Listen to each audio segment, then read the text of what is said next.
clicking on this video and joining me for another ranking. I hope wherever you are doing well, but let's get to why you came here to find out my thoughts on this film franchise and if we have ranked these films the same way or not. So let's dive in as I rank the Sleepaway Camp franchise from worst to best. In 5th place is Sleepaway Camp 4: The Survivor. This is the 4th entry in the Sleepaway Camp series, obviously from the title. The film remained incomplete for many years as it shut down during production in 1992, but was later completed in 2012 by mixing the original footage with archive footage from the previous 3 films. It's directed by Jim Markovich and written by Tom Clohessy, and in it Alison Kramer suffers reoccurring nightmares and selective amnesia. She returns to camp to discover the truth, only to find the dark memories coming to life before her very eyes. I hardly ever say this about films because it should always be your choice to watch or not watch something, and I refrain from saying otherwise.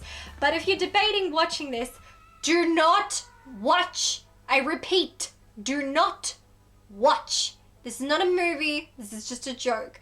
This is literally a compilation of scenes from the previous films presented in an extremely low resolution in between scenes of some chick on a dock sunbathing in a bikini, which if you're into, go for it. The camera will pan over her body before playing a scene from one of the other films, all while the supposed girl in the bikini gives a pointless and moronic narration with a horribly low audio quality before the film ends with her randomly making out with some ranger, who turns out isn't a ranger, and as soon as she says no to sexy, chases after her trying to rape her, before the scene cuts to her posing in a bikini with a knife. This is just fucking awful. I mean, just stay away for the sake of sanity. In 4th place is Return to Sleepaway Camp, released in 2008 and written and directed by Robert Hiltzik. It's the 5th film in the Sleepaway Camp franchise and takes place after 1983 Sleepaway Camp, ignoring the events of the previous sequels. Camp Manabe is where kids torment each other, but people soon start turning up dead. Holy shit, this is utter shite! The acting is atrocious, the story is equally atrocious, and there is not a single character worth rooting for. The supposed victim of bullying in this film is the first person in the film to go around bullying people and continues to do it through the whole film, so I don't feel sorry for him when people start turning the tables. Everyone in this movie is an absolute asshole, and the reveal at the end I saw coming after the first kill, and if you didn't, come on. If you had seen the prosthetics on the character, you'd be able to tell instantly that he would be removed to reveal someone else, and it was obvious who it was. Nothing was surprising or worth watching. I just hated everyone, and I'm surprised how many people from the original film returned for this, which is both shocking and kinda cool and makes it one redeeming factor thanks to nostalgia. Nostalgia always wins. In 3rd place is Sleepaway Camp 3: Teenage Wasteland, also known as Nightmare Vacation 3.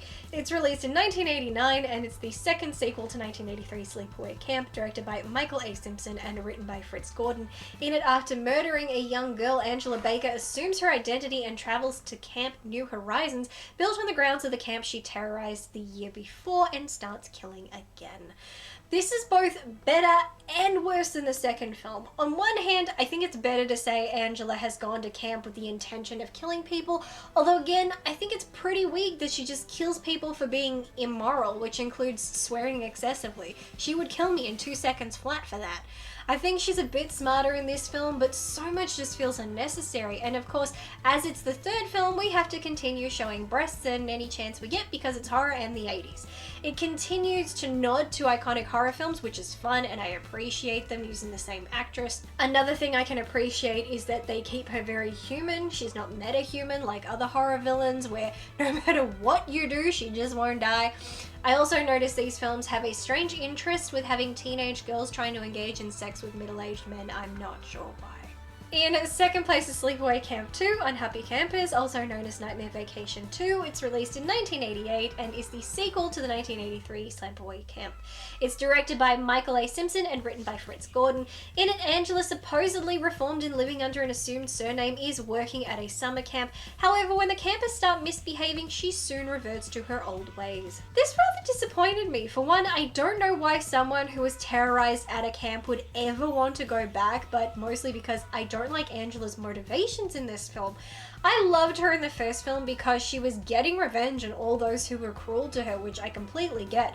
But in this one, she's just murdering people who she considers immoral, which is rather pathetic in my opinion, especially since her first kill of the film was because the young girl was hanging out with another camp group and told a scary story.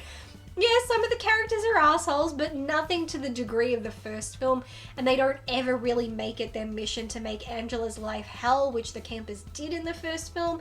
The only thing I enjoyed about this film was the brilliant one-liners Angela delivered before each kill and the nod to iconic horror films. And yes, since it's the 80s, like I said, there isn't an unnecessary abundance of breasts on the screen. So, if you're into that, this is for you! And in first place, this should come as no surprise if you're a regular viewer, is Sleepaway Camp, also known as Nightmare Vacation. It's released in 1983 and is the first film in the Sleepaway Camp franchise. Written and directed by Robert Hiltzik, in it Angela Baker, a traumatized and very shy young girl, is sent to summer camp with her cousin. Shortly after her arrival, anyone with sinister or less than honorable intentions gets their comeuppance. Absolutely love this film. Brilliant and unexpected ending aside, which I knew about beforehand but you still don't see coming. It is, to me, it's quintessential campy 80s horror, no pun intended, and it's the ultimate revenge slasher film, which is one of my greatest horror themes. I mean, come on, the entire time you're rooting for the killer because all these little shits are just that. Little shits and deserved a dose of justice and then some, and I sure love any film where the bully's a total lesson because it practically never happens in reality. It's therapeutic for me. Loved every bit of it. I mean, brutally raped to death with a curling iron? Genius! Never heard that one before. Might be of my favorite horror movie kills. Yes, this is coming from a woman who has had plenty to say on rape in films. I'm sorry, I'm complicated, okay? And there is my ranking of the Sleepaway Camp films. I can't wholeheartedly recommend the entire franchise. 1 and 2 are definitely ones I'd happily rewatch. Third one I'm unsure of, but anything after that is just a hard pass for me. It's really not a franchise that got better with each installment, which in all fairness is very rare in horror franchises. For me, I personally find they tend to get worse with each new edition, but sometimes they work or sometimes you get a good nugget somewhere in the middle. But that's it for this video. Be sure to comment and let me know how you would rank this franchise. Would love to hear your thoughts. Be safe, take care of yourself, and watch lots of movies, and I hope to see you in my next one. So until then, bye!